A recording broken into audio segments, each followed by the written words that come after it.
Hi everybody, I am here at ASGCT in the Resilience booth with one of our colleagues, Keith, and we're going to do something fun. I call it the Cell Therapy Lightning Round. Get into some topics and see how Keith fares and how he thinks about all things in cell therapy.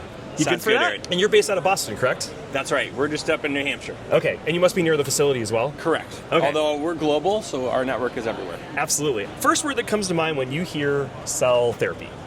Patients. Patients have to be the forefront of everything we do and what our customers do.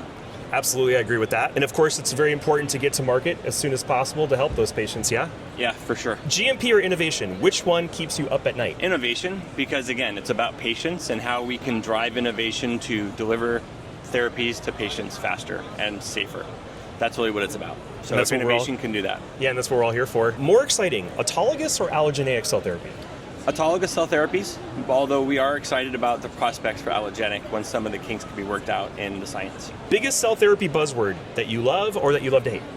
Vein to vein is the cell therapy buzzword that I love, and here's why. Is again, delivering therapies to patients faster will keep more of them alive. Vein to vein is a buzzword because it has to be patient-centric, and it's the patient that's going to perhaps get worse or perhaps expire while that therapy is being developed. So it's very important that they're healthy enough to draw the blood and healthy enough to then receive the therapy. So really the vein to vein resonates with me. What's your personal cell therapy superpower? At Resilience, our cell therapy superpower is proven.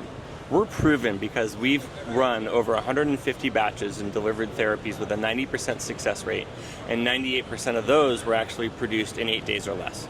So this is in keeping with the vein to vein promise that our therapeutic developers are promising their patients. It's all about getting therapies to patients. Yes, and getting to them faster.